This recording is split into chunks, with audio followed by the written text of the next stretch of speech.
Bonjour, bonjour à toutes et à tous, bienvenue dans une nouvelle semaine de Smart Impact, l'émission de la transition écologique et de la responsabilité sociétale des entreprises. Voici le sommaire.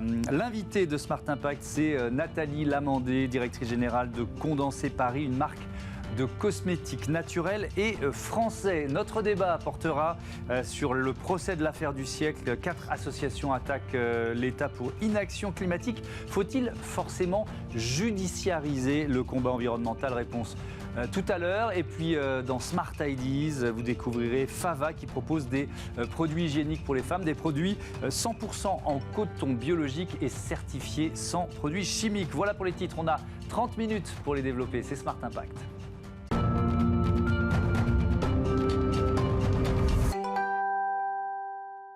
Bonjour Nathalie Lamandé, bienvenue. Bonjour Thomas Hugues. Vous êtes donc la directrice générale de Condensé Paris. Quand et pourquoi vous l'avez créée? Alors, en fait, je suis la fondatrice de Condensé Paris, qui est une marque de cosmétiques naturels que j'ai créée il y a à peu près une dizaine d'années maintenant, après une belle expérience de 12 années chez LVMH. D'accord. Et pourquoi? Alors, c'est une... J'ai voulu, en fait, chez LVMH, j'ai développé la ligne de Kenzo Key, ligne de soins. Et j'ai voulu pouvoir avoir ma propre version, mon propre discours auprès des femmes. Et j'ai décidé de créer Condensé, qui a des atouts vraiment, qui apporte quelque chose de très différent dans la cosmétique naturelle française. Alors, quand on dit des cosmétiques aux actifs 100% naturels, ça veut dire quoi concrètement? Qu'est-ce que ça suppose derrière? Alors, la cosmétique naturelle est un grand monde et très diversifié. Pour Condensé, nous avons fait le choix de travailler sur 60 actifs naturels différents qui sont majoritairement issus des fleurs. Dans le côté naturel, on a le côté traçabilité. On veut avoir, sans parler de bio, on veut avoir le côté traçabilité. C'est pour ça qu'on travaille essentiellement avec des fournisseurs français là-dessus. Et on est sûr d'avoir des fournisseurs qui garantissent un process de fabrication dans des règles strictes d'hygiène, strictes de cahier des charges. Et on a une traçabilité de A à Z depuis la culture jusqu'à l'extraction. Mais est-ce que ça veut dire aussi qu'il y a certains produits chimiques, donc qui sont bannis de vos cosmétiques? Absolument, absolument.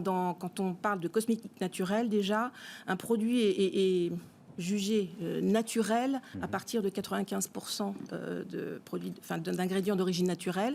Et chez Condensé, on est entre 95 et 100%. Bien évidemment, parfois, il est possible d'avoir des agents texturants qui ne sont pas naturels, mais qu'on essaye au maximum de remplacer dans le process de création.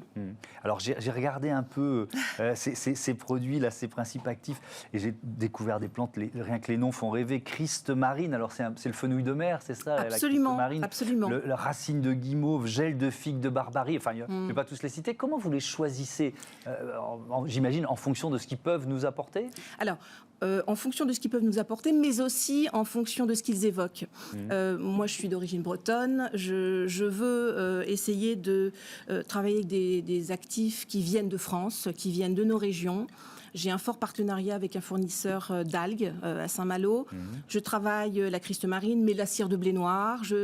J'ai aussi des ingrédients comme la fleur de trèfle rouge, la fleur de pâquerette. On ne devinerait pas, quand on voit ces actifs, qu'ils ont des pouvoirs comme la fleur de pâquerette qui agit sur les taches hyperpigmentaires. On a vraiment chez nous, dans nos campagnes, des petites fleurs au pouvoir magnifique. Quelques chiffres sur Condensé Paris. Un chiffre d'affaires retail de 12 millions d'euros, ça veut dire x2 en 3 ans quand même. Absolument. Donc, c'est une très belle progression. 250 points de vente prévus d'ici 2022. Vous êtes présent en France, mais aussi dans plusieurs pays, notamment en Asie. Oui. Vous êtes bien implanté là-bas, c'est ça? Complètement. En fait, une marque française se doit aussi de s'ouvrir vers l'Europe et vers l'Asie. On a vraiment travaillé notre activité export. On est essentiellement en Chine, Japon, Corée. Dès le début, j'ai voulu de toute façon ouvrir la marque sur l'Asie. Parce que l'Asie... ce sont des connaisseurs aussi, ils sont très pointus au niveau choix dans les textures, choix dans les actifs. Et bien sûr, on est en France, dans les pharmacies et parapharmacies françaises. On va avoir à peu près 250 points de vente qui fonctionnent très bien. On a maintenu des équipes commerciales, des équipes animation sur les points de vente pour prodiguer des conseils et aider les pharmaciens réellement à la vente. Mais la pharmacie française nous a fait naître et nous a fait connaître. Donc on n'oublie pas, mais il faut toujours aussi pouvoir développer en fait l'export. Et par exemple en 2020, on va finir l'année tout à fait correctement parce que justement on a fait une progression de 80% à l'export. Et ça, c'est essentiel. Donc ça vous permet d'afficher un chiffre d'affaires qui sera en progression. Qui sera en légère progression, mais en progression. Ouais. Donc ça, c'est important. Alors depuis tout à l'heure, on voit ce titre, et d'ailleurs vous l'avez évoqué plusieurs fois, des cosmétiques français, des cosmétiques 100% français. J'ai mis un point d'interrogation parce que est-ce que c'est vraiment possible ça? Parce qu'il faut forcément aller chercher des plantes qui ne sont pas toutes en France. Absolument, c'est une très très bonne question. Le Made in France, en fait, signifie que que la dernière étape d'assemblage ou la dernière étape de transformation substantielle, comme une fabrication par exemple, est faite sur le territoire français. Donc, ça ne veut pas dire, et ça n'inclut absolument pas que les ingrédients viennent de France. Ça, c'est vraiment... il faut vraiment dissocier en fait et voir que le label Made in France représente quand même un savoir-faire des entreprises françaises qui gravitent dans la beauté et qui ont vraiment, qui proposent aux marques des qualités de suivi, au niveau des matières premières, on a des fournisseurs de matières premières qui sont à la pointe de la recherche, de l'innovation. On a des sous-traitants qui travaillent dans des usines ultra contrôlées, des fabricants qui... Oui, mais toutes les plantes ne peuvent pas être cultivées en France, si je vous comprends bien. Bien sûr que non. C'est logique. Sûr que non. Si on prend, je ne sais pas, au hasard, l'un des produits que vous avez devant vous, parce que vous dites, j'ai les racines bretonnes, donc j'essaie de privilégier cet aspect-là. Mais si je commence à parler de mes produits... Est-ce qu'il y en a un qui est 100% français, par exemple, là-dedans? C'est-à-dire Ils sont tous 100% français, sauf que celui-ci qui a un extrait qui vient de Suisse. D'accord. Voilà. Donc, quand je dis français, donc là, par exemple, c'est l'extrait d'aloe vera des montagnes. C'est un extrait, c'est une plante grasse qui vit dans les Alpes à 2500 mètres d'altitude et qui est comme une plante grasse, comme un cactus. Elle a des vertus exceptionnelles au niveau hydratation, etc. Mais elle vient de Suisse. Voilà. Mais sinon, là, on a beaucoup d'algues. Là, on a la Mirabella japalis, qui est une fleur qui vient aussi de France. Ici, on a des postbiotiques, probiotiques, niacinamide. On va vraiment être dans le côté microbiote cutané qu'on va aider à se défendre au niveau bactérien. Ici, on a l'huile de lin. Alors celui-là, c'est mon petit chouchou. C'est un nettoyant qui est quasiment sans eau, que j'appelle le bol miel d'ailleurs, parce qu'il a vraiment une texture miel, qui est sans conservateur, à l'huile de lin, qui vient de Bretagne aussi, parce qu'on est premier producteur de... Ça veut dire quoi dans vos relations avec les producteurs, il faut les dénicher parfois, parce que vous n'êtes pas seul sur ce marché des produits naturels, donc il faut absolument créer un lien pas. de confiance. Non. Comment vous trouvez vos fournisseurs? Alors nous, on travaille, on ne peut pas aller directement voir le producteur, mais on travaille avec des fournisseurs de matières premières qui, eux, se chargent de trouver le meilleur producteur sur cet ingrédient particulier, celui qui va avoir... Après, parce qu'on ne peut pas utiliser n'importe quoi, on utilise un ingrédient naturel, mais il faut qu'il soit objectivé, il faut des tests, il faut des revendications, il faut qu'il y ait une action. Et ça, chez Condensé, on a aussi des actions. La fleur de pâquerette dans le concentré éclaircissant a une action sur les taches hyperpigmentaires. Et ça, testé. Ça a été testé, ça a été Absolument. prouvé. Il nous reste 2 minutes, on va parler un peu d'emballage aussi. D'abord, il y a j'ai découvert vos produits conditionnés en pack airless. Qu'est-ce que c'est et surtout qu'est-ce que ça change? Pourquoi c'est intéressant? Les packs airless, ce sont des packs sans air, littéralement. C'est-à-dire qu'on va fabriquer, conditionner en enlevant l'air pour permettre à la formule d'être conservée sans conservateur trop important en dose et lui permettre d'être quasiment sans contact, si vous voulez, avec l'air ambiant. La première fois qu'on va appuyer sur la dose... La formule, le premier contact avec l'air ambiant. Sera en contact avec l'air ambiant. Mais sinon, on travaille avec aussi des fabricants, des fournisseurs de tubes, alors surtout en PEHD, en PET, pour vraiment le côté recyclable. Ça, c'est important pour nous, l'upcycling. On travaille beaucoup avec du verre. On a beaucoup de flacons en verre pour le côté aussi recyclable et aussi inerte chimiquement, donc la formule n'a pas d'action en fait et d'interaction avec le plastique. On n'a pas d'ondulé chez Condensé, on ne met pas d'ondulé, on ne met pas cello, on évite, on essaye au maximum de réduire en fait le côté l'empreinte emballage, donc on n'a pas d'ondulé, on essaye de vraiment être le plus... notre démarche RSE, elle est en cours sur l'ensemble de nos prestations. Merci beaucoup, merci Nathalie Lamandé, à bientôt. Avec plaisir, merci beaucoup. Sur Bismarck, tout de suite, notre débat sur l'affaire du siècle.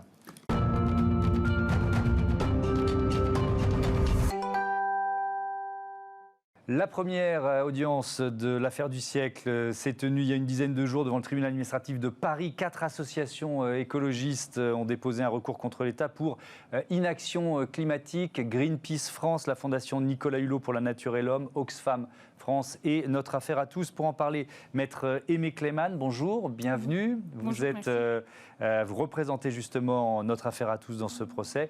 Et puis avec nous au téléphone, Maître Christian Huglot qui défend la commune de Grande-Synthe dans un autre dossier complémentaire. Bonjour Maître Huglot, est-ce que vous m'entendez bien ? Tout à fait, directement. Bon, c'est bon, on a la liaison téléphonique, c'est déjà ça. Qu'est-ce que vous réclamez, Aimé Clément ?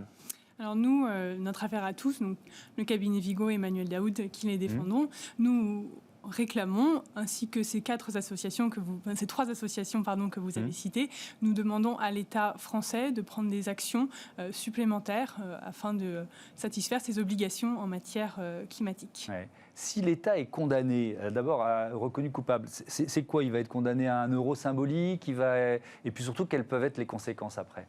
Oui, bien sûr. Alors, plusieurs choses. Nous, ce que nous demandons véritablement devant le tribunal administratif, c'est que la responsabilité de l'État soit engagée. Donc, c'est-à-dire qu'on demande à l'État, en raison de sa responsabilité, on espère que le tribunal va reconnaître, en suivant les conclusions du rapporteur public, qu'il prenne des actions. Donc ça, ce serait des mesures d'injonction. Nous ne cherchons pas véritablement une sanction de l'État. Ouais. Cette sanction, nous avons demandé un préjudice moral symbolique à titre d'1 euro. Maître Huglot, vous, dans le dossier qui concerne la commune de Grande-Synthe, vous avez quelques semaines d'avance, si j'ose dire, puisque le Conseil d'État a rendu une première décision il y a quelques jours. Là aussi, on parle d'injonction. C'est quoi la logique qui est la vôtre ? Alors, il faut expliquer le rapport entre les deux procès. Enfin, effectivement, le procès de Grande-Synthe a précédé l'autre procès, c'est un procès direct au Conseil d'État. Pour bien comprendre la situation, il faut comprendre que nous sommes alliés. D'ailleurs, nous travaillons ensemble avec Notre Affaire à tous, puisque Notre Affaire à tous est aussi dans notre procédure avec Corinne Lepage au Conseil d'État. Il y a 2 types de procès. Il y a un procès en annulation de l'inertie du gouvernement qui est fait par nous. Le gouvernement a été condamné par l'arrêt du Conseil d'État. Il doit donner sa copie d'ici le 19 février, dans les 3 mois, pour prouver qu'effectivement, il a une politique climatique cohérente et conforme aux objectifs européens en particulier. L'autre procès de Notre Affaire à tous devant le tribunal administratif est un procès qui est en dommages et intérêts. Mais en fait, ce qui s'est passé, d'après ce qu'a dit le rapporteur public et d'après la décision qu'on va attendre dans quelques jours, normalement, ce que va faire le tribunal administratif, il va se calquer sur la procédure du Conseil d'État. C'est-à-dire qu'il va donner aussi au gouvernement, si mon confrère est d'accord, un délai pour pouvoir s'expliquer. Donc, en fait, c'est des actions qui sont convergentes et complémentaires. Alors, quand on parle d'injonction, ça veut dire que le Conseil d'État, il ne va pas se contenter d'annuler, mais il va dire au gouvernement, je vous donne un délai pour le faire. Il y a un célèbre précédent là-dessus. Vous savez que la France est très en retard sur la pollution de l'air. Vous êtes au courant de tout ça, il y a eu beaucoup de décisions. Nous sommes poursuivis par la Commission. Et le Conseil d'État, si j'ose dire, s'est énervé devant l'inertie du gouvernement français et lui a donné un délai et une injonction avec une amende, pratiquement. Et donc, ça veut dire que si le gouvernement ne fait pas ce qu'il faut par rapport à la décision du Conseil d'État, il risque une amende. Et donc, c'est une décision qui est très importante, qui montre l'indépendance des juges et qui justifie totalement l'action des associations. Oui. Puisque, en fait, nous sommes en face de paroles sur le réchauffement climatique, on parle de modifier la Constitution. Vous savez, tout ça, c'est très intéressant.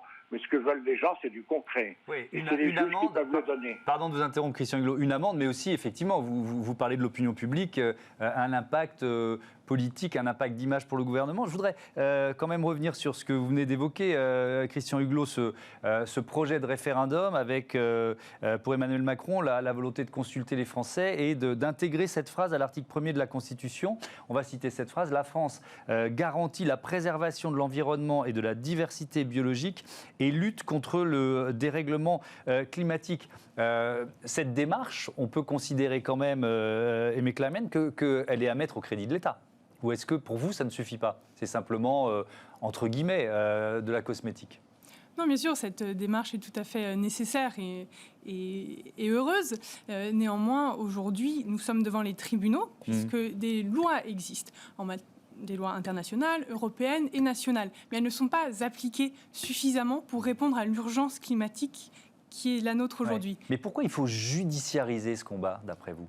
C'est indispensable justement de faire appliquer ces règles puisqu'elles existent. Nous avons besoin qu'elles...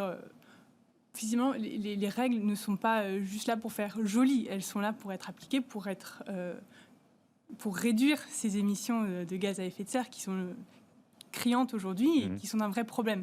Donc nous avons vraiment besoin des tribunaux pour, comme l'a expliqué mon confrère, enjoindre l'État à prendre des actions.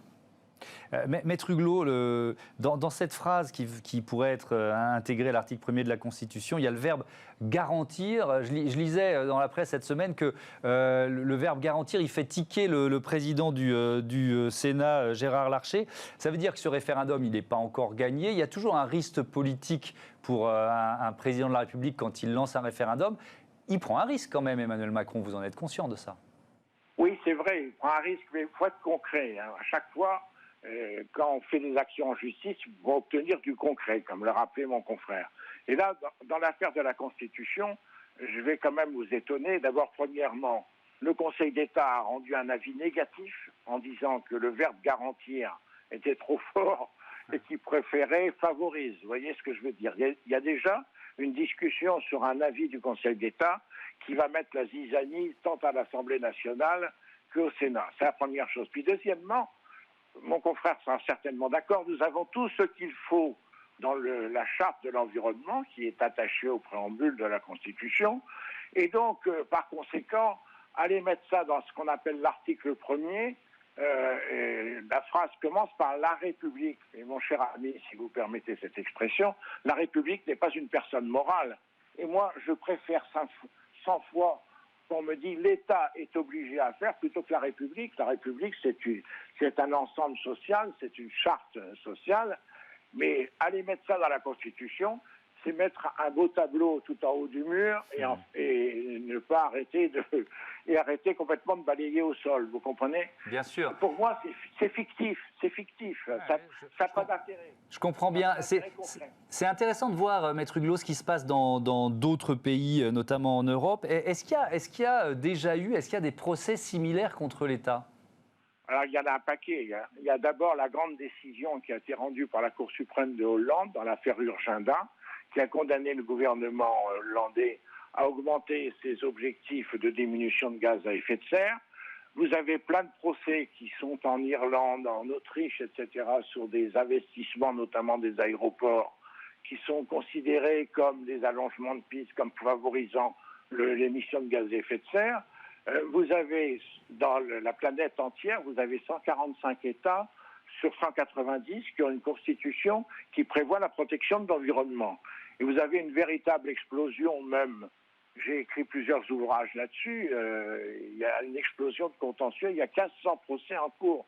Vous en avez au Pakistan avec un paysan qui s'appelle M. Legari et qui dit que pratiquement personne ne s'est occupé du réchauffement climatique. Il a des propriétés. Il cultive des propriétés en bord de mer et ces propriétés vont être submergées. Et dans ces conditions, il a saisi la Cour qui a ordonné effectivement que le gouvernement prenne des dispositions.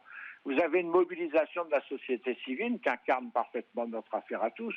Nous avons pris la commune parce que la commune de Grande-Synthe risque d'être en dessous du niveau des eaux. Elle est construite sur des polders. Et donc, c'est pour ça que le Conseil d'État a réagi là-dessus. Mais vous voyez, c'est un mouvement mondial. Et vous en avez je peux vous en citer, en Australie, en Nouvelle-Zélande, il y en a aux États-Unis des quantités. Alors aux États-Unis, ça a été dirigé contre la politique du président Trump, mais ça va se calmer puisque maintenant Joe Biden, le président actuel, a ratifié l'accord de Paris. On va voir un grand changement et peut-être qu'effectivement ça va faciliter l'action des États. On l'espère en tout cas, Christian Huguelot. Maître Kleiman, si l'État est condamné, est-ce qu'on peut imaginer d'autres procédures, mais cette fois-ci contre des entreprises, contre des grands groupes? Est-ce que vous avez déjà une série de procédures en tête? Mais en tout cas, ce qu'on peut espérer, c'est qu'effectivement les citoyens s'emparent de ces nouveaux éléments qu'ils auront à leur disposition pour engager éventuellement la responsabilité des personnes contrevenant aux lois mises en place et aux mesures édictées. Ouais, vous avez reçu un soutien de poids avec Xavier Niel, le patron de Free, qui déclarait la semaine dernière « On est coincé entre les déclinistes et un pouvoir politique qui ne fait rien. Les politiques manquent de courage. Et quand ils n'ont pas le courage de prendre les mesures qui sont nécessaires, c'est à la société privée de s'en charger. D'une manière législative, ils ne font rien. Ça ne sert à rien d'attendre. » Est-ce que vous diriez, on va terminer avec vous, il nous reste une minute, hein, Christian Huguelot, que le levier de la transition écologique, bon, on a bien compris que vous étiez dans l'action judiciaire et qu'elle peut être efficace, on l'a vu à l'étranger, mais est-ce qu'il n'est pas d'abord entre les mains des consommateurs et des entreprises finalement? Vous avez raison, parce qu'il y a tout un sujet qui ont pris les entreprises actuellement, aussi bien aux États-Unis, dans les pays anglo-saxons que dans les pays européens, c'est ce qu'on appelle la RSE climatique, la responsabilité sociale climatique. Et là, il y a des procès qui sont en cours d'ailleurs contre Total actuellement, et il y a des procès aussi contre des grandes banques pour non-respect des objectifs climatiques. La RSE, c'est quoi? C'est une charte que s'impose une société. Vous savez que grâce à la loi Pacte, les sociétés maintenant peuvent mettre des objectifs climatiques et des objectifs environnementaux dans leur pacte social. C'est une grande révolution. C'est quand même quelque chose d'extrêmement important et la société n'est plus seulement dans ces conditions un endroit où on fait des bénéfices, mais c'est un endroit aussi où on rend un service social. Et c'est ce dont on parle. C'est un mouvement de fond qui est intéressant. Ouais, et c'est ce dont on parle d'ailleurs tous les jours dans cette émission qui s'appelle Smart Impact. Merci beaucoup, merci Maître Huguelot, merci Maître Kleiman. À bientôt sur Bismart. Allez, tout de suite, la bonne idée du jour, Smart Ideas, une start-up en pleine lumière. Smart Ideas avec BNP Paribas. Découvrez des entreprises à impact positif.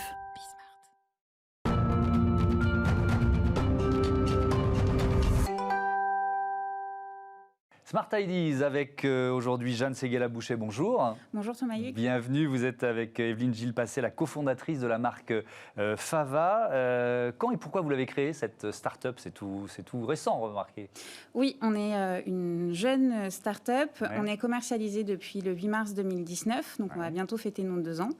Et donc on est une marque de protection hygiénique et produits intimes qui sont 100% bio, biodégradables et certifiés GOTS. Donc des tampons, des serviettes en coton bio, sans produits chimiques, ça veut dire quoi? Ça veut dire que les géants du secteur, ils n'en proposaient pas en fait? Non, en fait, les protections classiques qu'on trouve habituellement en grande surface, par exemple, et qu'on trouve toujours, contiennent énormément de produits chimiques.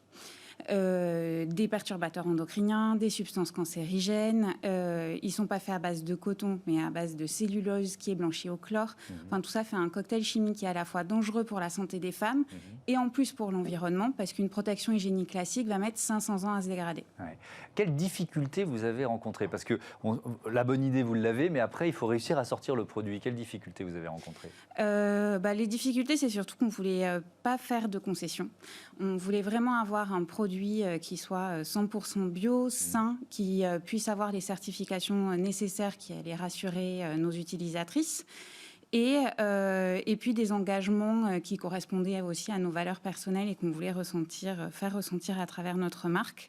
Et donc, on a pris soin de s'entourer de partenaires et d'experts qui sont engagés, solidaires, notamment via notre logisticien EBS Espérance, qui est une filiale d'Emmaüs. Donc, on travaille avec des personnes qui sont en réinsertion sociale et professionnelle.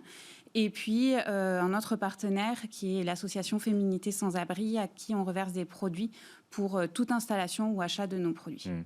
Vous proposez, et vous êtes venu avec ces produits, des solutions créées en main pour les entreprises. Ça s'appelle Fava Pro. De quoi il s'agit? Oui, exactement. Alors, En fait, on est parti d'un constat avant de créer Fava. Avec mon associé, on a toutes les deux travaillé, on a eu des carrières avant, on a travaillé dans des grands groupes où on avait tout à disposition, que ce soit de l'eau, du thé, du café, des corbeilles de fruits. Dans certaines entreprises, on a même des solutions pour se rincer la bouche dans les sanitaires. Mais un bien qui n'est pas un produit de luxe, mais un bien de première nécessité pour les femmes dont on a réellement besoin, on n'y a pas accès. C'est une démarche qui est très peu présente en France, contrairement à d'autres pays, notamment des pays anglo-saxons. Et on s'était vraiment fixé comme ambition depuis la création de la marque de pouvoir rendre ces protections hygiéniques accessibles partout et n'importe quand. Et donc, on a ce service qui permet à tous les établissements publics ou privés, donc que ce soit établissements scolaires ou entreprises, de proposer aux bénéficiaires sur ces lieux d'avoir accès à des protections hygiéniques de dépannage et en plus qui soient saines et non polluantes. Donc cette boîte, elle s'accroche, elle se colle au mur tout simplement C'est quoi, ça. dans les toilettes. C'est d'une facilité d'installation exemplaire. C'est vraiment, ça se met en 2 secondes. Après, c'est un service qui est totalement sur mesure et adapté à chaque structure. On les accompagne dans la mise en place. On a plein de petits services annexes qu'on propose aussi pour elles. Et ça permet vraiment de répondre à différents enjeux selon les établissements. Donc, pour les établissements scolaires, on va vraiment pouvoir lutter contre la précarité menstruelle, qui est un vrai fléau, et d'autant plus en ce moment. C'est 1,7 million de femmes qui sont touchées par cette précarité. Et pour les entreprises, on va répondre à des enjeux RSE, donc de qualité de vie au travail. Mais oui, c'est ce que j'allais vous dire. Avec les arguments que vous donniez, il y a l'argument du 100% coton, bio, etc. Et puis il y a l'argument Emmaüs, l'association que vous aidez. Oui. Tout ça, c'est à mettre au crédit RSE d'une entreprise. Exactement. On va répondre du coup qualité de vie au travail, égalité homme-femme, développement durable parce que c'est 100% bio, biodégradable et même compostable. Et en plus, à des enjeux aussi de solidarité via la donation de produits qu'on fait pour chaque installation. Et ben voilà, bravo et merci Jeanne Séguéla-Boucher. Merci bon vent beaucoup. à votre marque, à la marque Fava, à bientôt sur Bismart. Voilà, c'est la fin de cette émission.